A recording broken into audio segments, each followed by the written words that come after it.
మయూక్ పంజా ఒక భారతీయ శాస్త్రవేత్త మరియు పరిశోధకుడు. ఆయనను ఎంతోమంది ఏఐ సంస్థ వ్యవస్థాపకుడుగా, డాక్టర్లు, పరిశోధకుడిగా కూడా పరిచయపరుస్తున్నారు.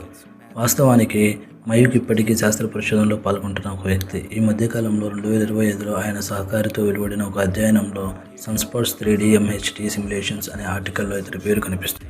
మయూక్ శాస్త్ర జీవితంలో బలమైన మార్పులు, విదేశీ జీవితం, ఏఐ సంస్థ స్థాపన ఇవన్నింటితో పాటు ఉన్న తన భారతీయ గుర్తింపును ఎప్పుడూ వదలలేదు. ఇది ఒక వ్యక్తిగత నిర్ణయం మాత్రమే కాకుండా సోషల్ మీడియాలో జనసమూహాల్లో ఒక ప్రతిబింబాన్ని రేకెత్తించింది. ఎందుకంటే మన సమాజంలో మహా అవకాశాలు, ప్రగతి, విదేశీ వర్గాల అలవాట్లు మనసులోకి చేరినా మన మూలాలకు, మన హృదయానికి గుర్తింపుగా నిలవడం సులభం కాదు.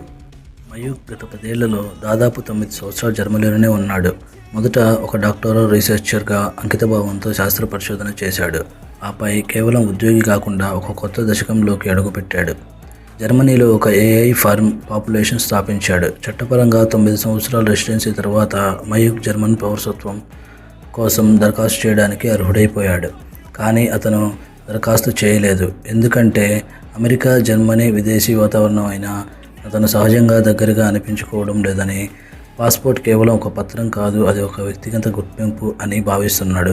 జర్మనీ సంస్కృతి, భావచరిత్ర, పరిస్థితులను అవగాహన చేసుకోవచ్చునని, చాలామంది సాఫీగా ఇంటిగ్రేట్ అయ్యే వారిలా కనిపించవచ్చునని, కానీ అది నిజమైన డీప్ కలిపివేయడం కాదన్నారు. ఉదాహరణగా జర్మనీ ఫుట్బాల్ మ్యాచ్ గెలిచినా ఓడినా ఆయనకు అంత మాయ లేదు. కానీ భారత జట్టు ప్రపంచ కప్ గెలిస్తే ఆయనకు హృదయపూర్వక ఆనందం కలిగేది. అందువల్ల మయూక్ తన భారతీయ పౌరసత్వాన్ని వదులుకోవడం ఎంచుకోలేదు. మయూక్ చెప్పింది ఒక సామాన్య విషయం కాదు, ఇది ఒక భావోద్వేగ, మానవ ఆత్మగమన నిర్ణయం. మయూక్ పంజా జర్మనీ ఇస్తున్న అవకాశాలు, సౌకర్యాలు ఉండగా కూడా మన మూలాలకు, మన గుర్తింపుకు ప్రాధాన్యం ఇచ్చాడు. మన దేశం, మన సంస్కృతి, మన పూర్వాభిమానం మనం వదులుకోవాల్సిన విషయం కాదని ఆయన అన్నారు.